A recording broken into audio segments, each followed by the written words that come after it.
dia, crianças! Cá estou eu novamente para a nossa aula de História, certo? Peguem o livrinho de vocês, abram aí na página 22, porque agora nós vamos falar sobre o lazer nas cidades e o modo de vida rural, certo? Bom, nós sabemos que além do trabalho, o lazer também faz parte da vida das pessoas, certo? Esse é o momento que nós vamos nos divertir, descansar e relaxar. Geralmente, as atividades de lazer, elas ocorrem depois do trabalho ou das aulas, quando vocês chegam em casa, nos fins de semana também e nos feriados ou nas férias, certo? Ter um tempo para descansar, fazer as coisas que você mais gosta e se divertir é também um jeito de viver mais saudável. Vocês sabiam disso? São muitas atividades de lazer que as pessoas elas podem realizar. Lá na página 22, nós podemos perceber aqui, algumas dessas atividades. Nós temos brincar no parque, ir ao cinema, jogar videogame, caminhar ou andar de bicicleta, assistir a uma peça teatral ou ler por prazer. Ler por prazer, tia, ler sem aquela obrigação, eu tenho que ler isso aqui porque minha professora mandou. Você pode ler por prazer, você pega um livro e fica ali lendo. Eu gosto muito de fazer isso, particularmente é uma das minhas formas de lazer preferidas, certo? Agora, indo lá para a página 23, nós temos duas questõezinhas que vocês irão responder, que é onde eu faço parte da história. Aqui, nós acabamos de falar sobre lazer, certo? Então, vocês vão listar as atividades de lazer que vocês realizam no espaço doméstico, ou seja, dentro da casa de vocês. E listar as atividades de lazer que vocês fazem fora do espaço doméstico. Seja na praça, seja na rua, quando vocês saem para brincar com seus coleguinhas. Aliás, saíam, né? Porque agora não pode mais. Mas, enfim, vocês irão fazer aí duas listas, certo? Agora nós vamos para o lazer nas cidades lá no passado. Como é que as pessoas faziam para se divertir? Bom, antigamente não existiam tantas opções de lazer como existem hoje, certo? Em um tempo em que não havia videogames, por exemplo, era comum as crianças elas brincarem com o carrinho de rolimã, que era uma brincadeira super conhecida na época.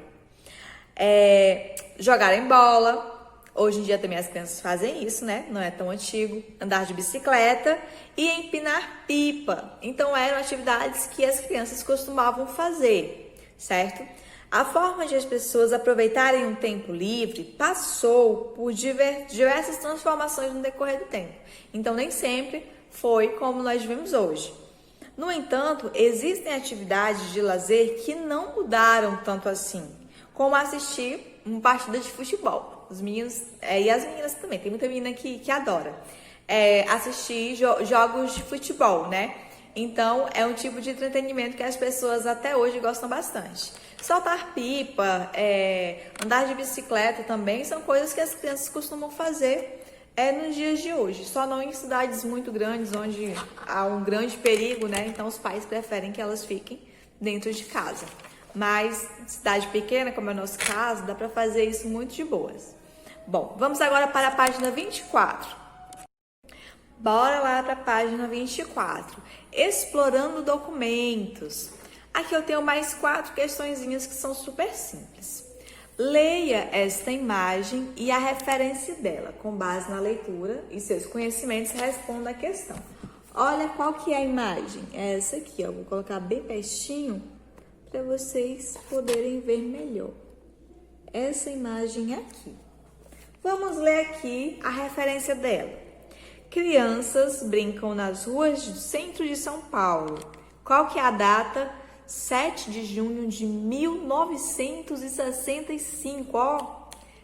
Tempo pra caramba. Vamos lá.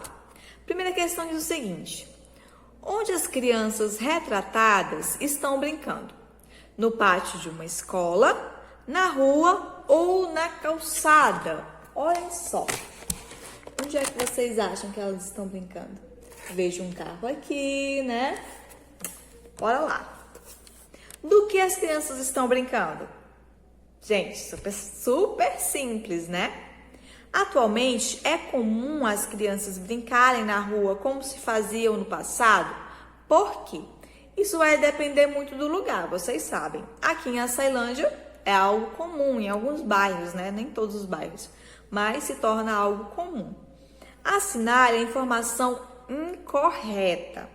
As crianças da atualidade brincam mais ao ar livre do que as crianças de antigamente. Gente, será que isso é verdade? Atualmente, muitas crianças preferem jogar videogame ou brincar no celular do que se divertir ao ar livre, ok? Bom, agora vamos para o nosso segundo assunto, gente. Vamos falar um pouquinho sobre a vida nos espaços rurais. Lá na página 25, nós vimos aí como que era o lazer das pessoas antigamente, como que é o lazer das pessoas na cidade. Agora nós veremos como que é a vida nos espaços rurais, certo? Então, bora lá para a página 25. Vamos nessa. Então, a vida rural, ela tem características que são totalmente diferentes do modo de vida nas cidades. Isso aí a gente já vem estudando desde o início, certo? No campo, as pessoas elas vivem em sítios, chácaras, fazendas ou granjas, né, que são pequenas propriedades rurais. E são lugares onde não existem assim tantas construções como na cidade. As casas, elas costumam ficar mais distantes umas das outras e há uma grande extensão de áreas verdes, né? Existem vários campos, florestas. O modo de viver no campo, pessoal, ele segue um ritmo, mas o ritmo da natureza, certo? Geralmente a rotina das pessoas que moram no campo começa bem cedo, na verdade, antes do amanhecer, né? Ali de madrugada já começa a rotina do pessoal. Entre os pequenos agricultores, é comum haver familiares trabalhando nos cuidados dos animais e no cultivo de produtos da roça. Então, a família inteira trabalha ali naquela propriedade. As crianças, elas também ajudam, mas até o momento de irem à escola, certo? Muitas delas, na verdade, elas vão a pé, mas há regiões onde existe transporte escolar, certo? Diferente do que acontece nas grandes cidades. Então, não há trânsito intenso e as pessoas, elas vivem na região, normalmente conhecem as outras.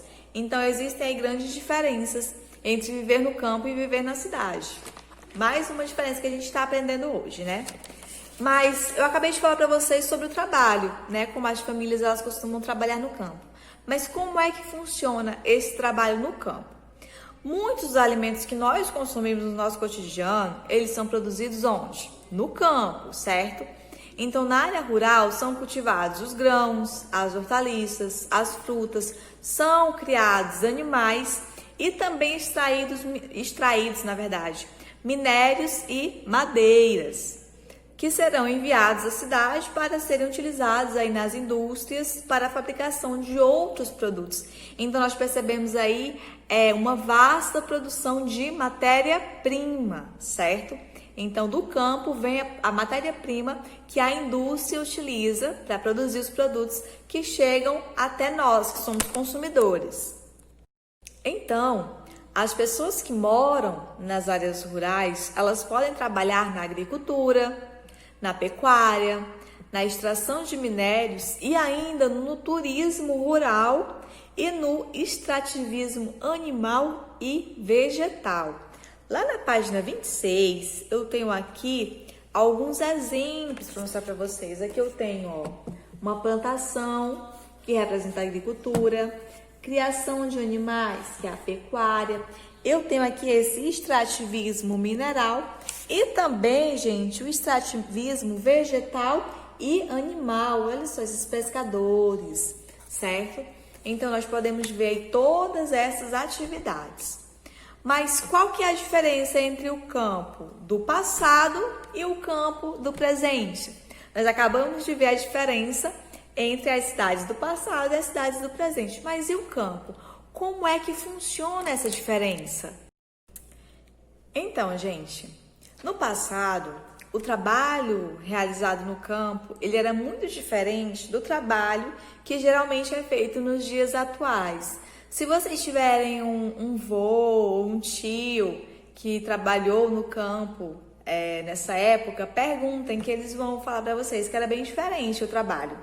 Não existiam máquinas para semear, plantar e colher. Por isso o trabalho ele era feito por pessoas e com a ajuda dos animais, certo? Naquela época, o arado era um dos instrumentos utilizados, sendo puxado pelos animais para revolver a terra e prepará-la para o plantio. Então era um mecanismo que precisava aí da tração animal, da força animal. Os trabalhadores rurais, de antigamente, eles também construíam moinhos. E esses moinhos, eles geralmente funcionavam com a força da água. Como a imagem que nós temos aqui no livro. Prestem atenção, aí na página 27 nós temos essa imagem aqui, ó.